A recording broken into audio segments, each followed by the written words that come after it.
Katikkiro wa Buganda Charles Peter Mayiga ne Nnaabagereka Mama Sylvia Nagginda kibalidde era nga abantu si basanyufu eri bo bano ababiri babalumiriza bingi nnyo bye tugenda okuba nga tukutuusaako ku nsonga za Ssaabasajja Ronald Muwenda Mutebi II ng'essaawa ya kakati amayitire ge Abannayuganda bakyebuza ali ludda wa naye nkugamba kimu nti mukwano oli ku NCKTV era gwaliyo nga tuna subscribinga kekadde obeere ng'osubscribinga omala okusubscribinga ng'onyiga akade kano kakuyambako okubanga nti buli wetuteereddeyo amawulire bunambiro nnyo oba otegeera mangu nti amawulire gye gali n'oddukayo mangu eweefunye ku mawulire nga gakyayokya olyoka otegeere ebigenda mu maaso naddala waneno mu ggwanga Uganda. Ensonga za Ssaabasajja ze tukyaliko.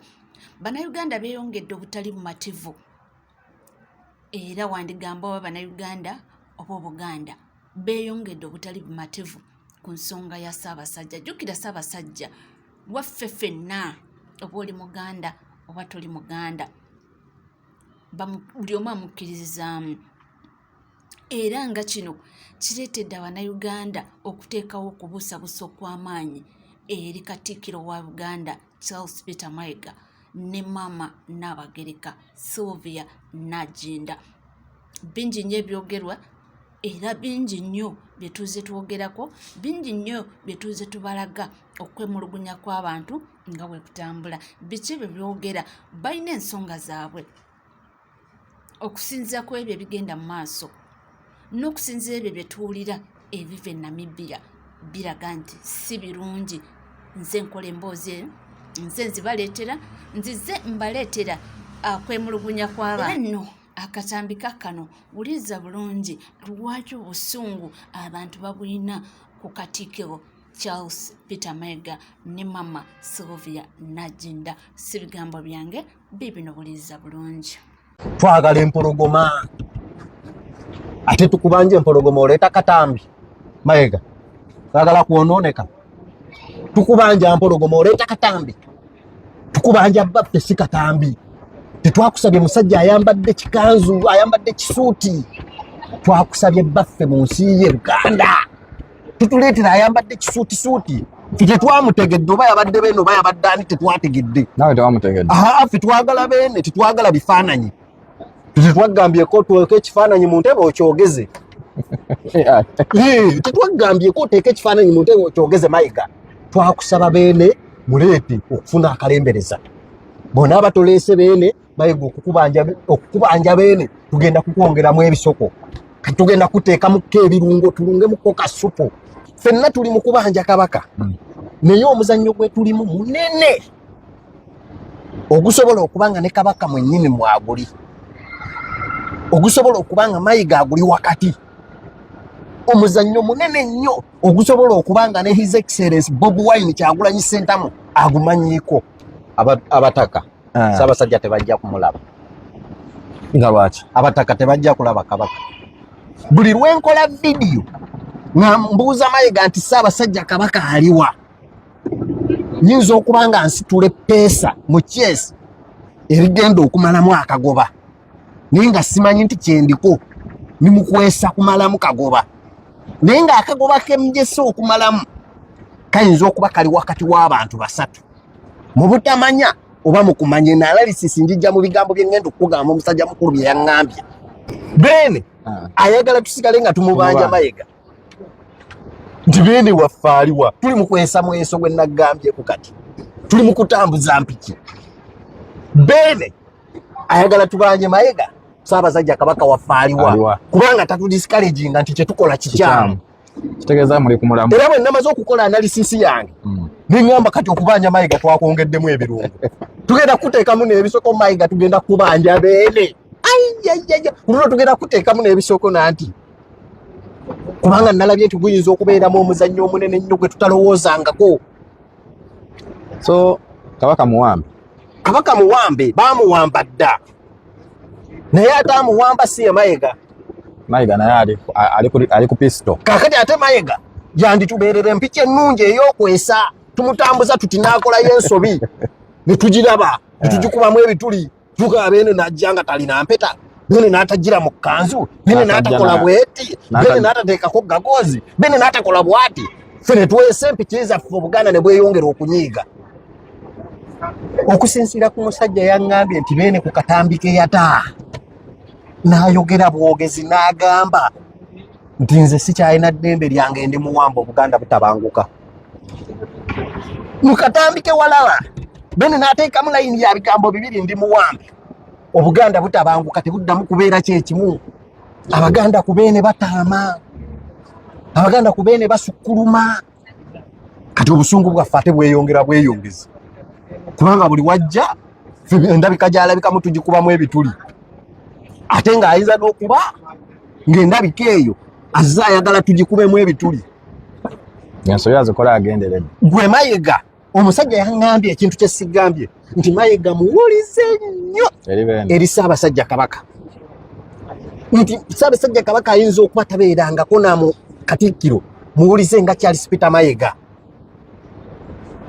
kakati omusajja omuwulize nga Mayiga nga tulina leediyo ya Buganda eyandituwadde amawulire nti baffe mulwadde nga tulina terefayina ya Buganda eyanditubuuliddeko n'etubbirako nti baffe mulwadde n'okikusika n'okikweka ne tukiwulira Walumbuye ebyo nno era awo bwe twavuddeyo ne tulaba Ugandans in diaspora nabo bavuddeyo ne baba nga balaga obutali mumativu ne beekalakaasa nga babajja Ssaabasajja Ronald Muwenda Mutebi owokubiri era bagambye nti Ssaabasajja si wa Baganda bokka nti abantu bonna Bannayuganda bajja kombayininga badimandinga okumanya Ssaabasajja ali luddawa kakana akatambi Servants ba Kabaka twena Abanyayuganda turi hano yo mu Central London turi hano ya twatulya rubiri rwa Kabaka His Majesty King Charles twarugayo twijaha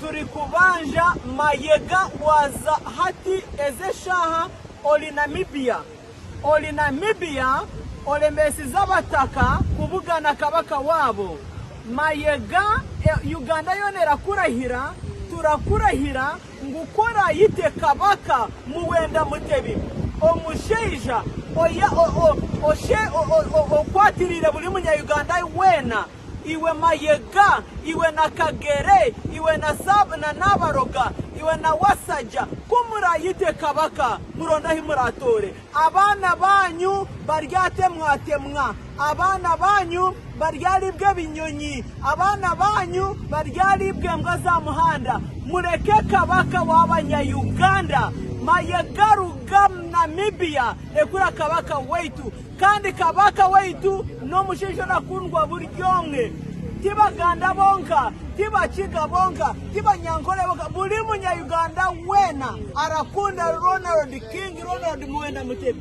reka kwita Kabaka w'Abanyayuganda reka kwita Kabaka Ssaabasajja Kabaka ahangare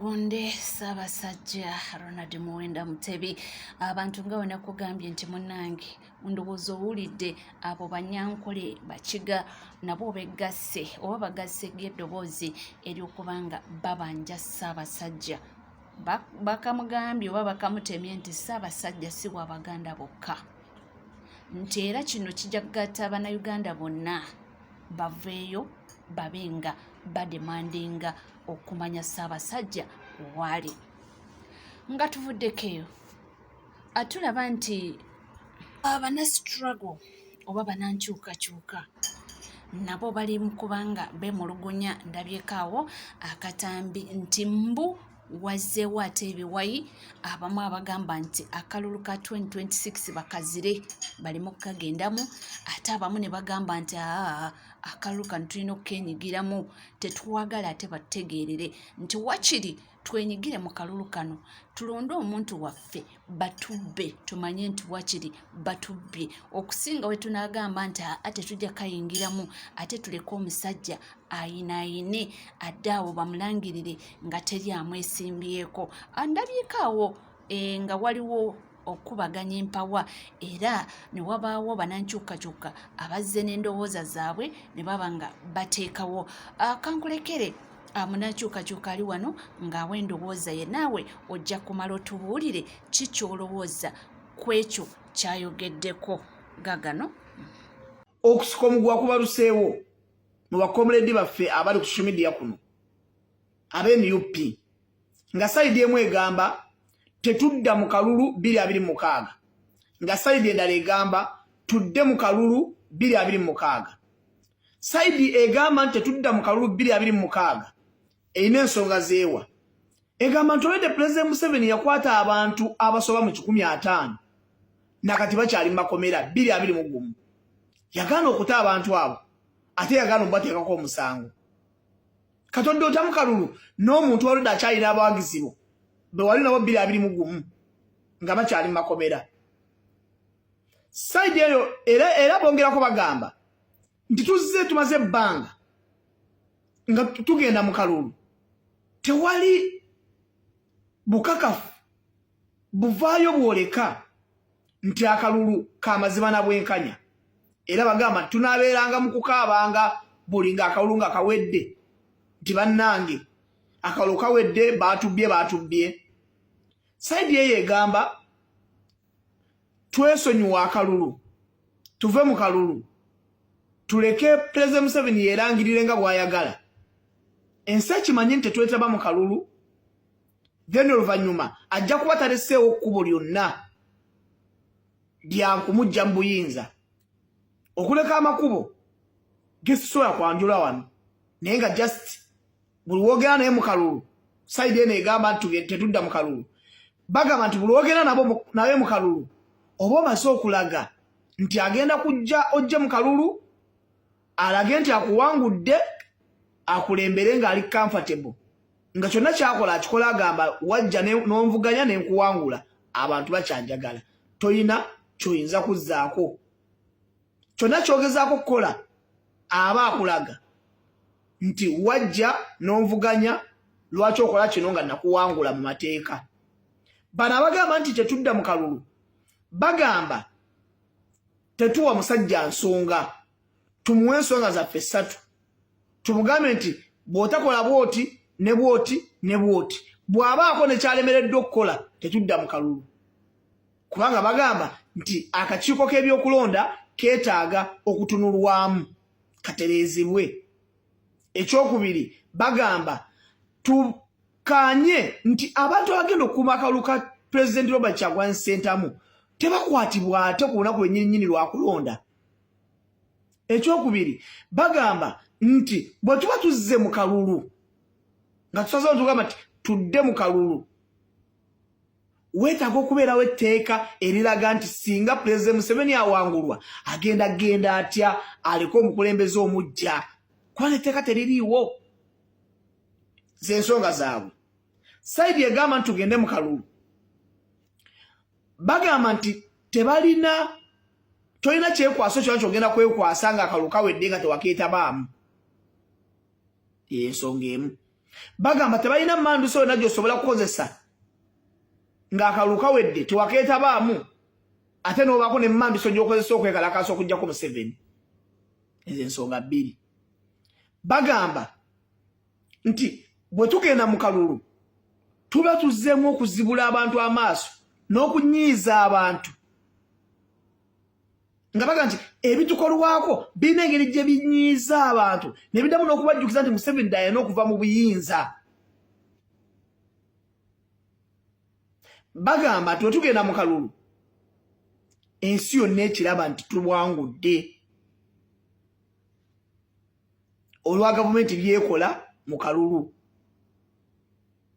ekirala bagamba nti twetaaga okugenda mu kalulu ne tuyingira mu mitima gy'abantu ekirala bagamba twetaaga okugenda mu kalulu ne tubaako ebifo bye tujja ku gavumenti ne tubeera mu opposition naye nga tulinayo ebifo ebigenda okulaaninga kino kati bakitadde ku kibiina nti ebigenda okusigala nga biraaninga ebyobufuzi mu Uganda kubanga bagamba nti oba mu kalulu ate oba togenda kulaaninga byabufuzi emyaka 5 egiddako tobayo na MP yenna, tobayo na kansala yenna. Bayina n'ensonga endala gye bayogera nti tuleka akalo ka pulezidenti birebera byonna twesimbewo naye akalo ka pulezidenti tukaleke ye yesimbewo yekka. So bakomredi kyenyinza obategeeza ensonga zammwe zonna ntuufu. Sayidi zonna kyemwogerako zonna ntuufu. Naye okulwana tekukasa. Pulezidenti Robert Kyagulanyi alina abakugu abamwetoolodde. Ffe tugamba nti Kyagulanyi kyalaba atudde. Ffe naye tuyimye tetusobola kukiraba. Nawulidde waliwo pulezidenta wa TV Charles James Ssenkubuge ng'agamba nti lwaki mugamba nti Kyagulanyi tasobya. Kyagulanyi tasobya. Kikulume mukulu Kyagulanyi tasobya. Nakulaba nawe wamusinkana wena ng'okankana bwoti. Ng'okankana bwoti ng'ojugumira n'osaba ekifaananyi. Kubanga wamanya nti otuukiridde omuntu ow'enjawulo mu bantu. Kati abantu basinza Yesu gwe bataalabako. Olemerere ogaana abantu okwogera ku Kyagulanyi gwe balabako omusajja yeewaayo n'aleka famire ye n'aleka music n'aleka ebyokubeera mu nsi nga yeeyagala acakalana yeewaayo afiriire eggwanga n'aleka obulamu obulamu bwe yali alimu obulungi bwe yali n'abuleka n'abwesonyiwa n'abuzza ebbali ne yeewaayo. Naye gwe n'osinzira ka TV n'oyogera ebigambo ebyo Charles James Ssenkubuge omusajja omukulu. Mwonna abasajja abakulu nga mmwe tubalabula. Bwe muba mulidde mulye naye musirike. Temutumansuliza bye mulidde. Omusajja yeewaayo. Omanyi okwewaayo. Buli kimu kyonna yakirina. Buli kimu kyonna yakirina. Ng'asobola okunyumya Uganda. Nga talina na gwasabiriza yenna mu nnabyabufuzi nga bano abayimbi abalala benda abasabiriza. Mukama akusaasire musajja gwe. Twagala okubiriza abakomedi mwena abali ku social media. Temukola mbeera ya kuvuma ngana. Just yogere ekintu kyo kizimbe kiwa abantu. Ne side egaba kubanga bino nsonga za mwentuufu. Naye buli omu ayogere ensonga ze, atembete ensonga ze. Then n'ekibira kijja kutuula kirabe complain eziri ku social media. Tuzoogerako ki bajjemu ekituufu. Mwebale nnyo. Byebyo munnange nze mbaawo kubanga ndubasakira nga ndubaleetera otegeere owulirize ebigenda mu maaso. Wonna tubaayo tukuwayo ne tuleeta eno ntunoonya eno okubalansinga ekintu nti tutegeere amawulire aga trendinga naddala waneeno mu ggwanga Uganda. Tuli bana Uganda. However much nti tuwagala nnyo entertainment ne politics tulina okubaayo tutegeere ebigenda mu maaso naddala nga tugenderera okuba nga tuyingira kalulu ka 2026 campaign abalala bazitandikako dda era nga kakuyege mwali ate waliwo n'abeeraliikiriva essaawa ya kakati nga bamanyi kigenda bbali abataakola obulungi nga bwe bimanyi waliwo abataakola bulungi nga bajjukira kati okuddayo mu balonzi essaawa ya kakati naye nga zaabawunyira dda nga tebakyalina ssuubi. Ffe wetuli byonna tujja kubanga tubibatuusaako ku bujjuvu bw'ekikulu weyongera okubanga wekumira ku NCK TV. Era muganda wange gwaliyo nga tona subscribinga kekadde obeere ng'osubscribinga womala okusubscribinga ng'onyiga akadde nabagambyeko dda nti akadde kano katuyambako okubanga tutegeera nti amawulire gaguddeyo bunambiro nnyo n'odduka bunambiro olyoke otegeere oba onyige bunambiro olyoke wokole ki olyoke ofuna amawulire nga gakyayokya olema okufuna amawulire nga gayiseeko. Tuli wamu era nga tukyatambula wamu. Mikwano gyange mwena mbagala nnyo yonna gy'oli yonna gy'osinzidde nkugamba kimu nti Mukama Katonda oyo akuddiseewo mu bungi buli bw'ojja kadata kibi kinoteekamu okubeera nga obeera naffe otambula naffe buli ddakiika buli katikitiki mukama abenga akuwa mu bungi. Mbagala nnyo era mbagalira ddala temuvaawo tujja kubanga tukoma.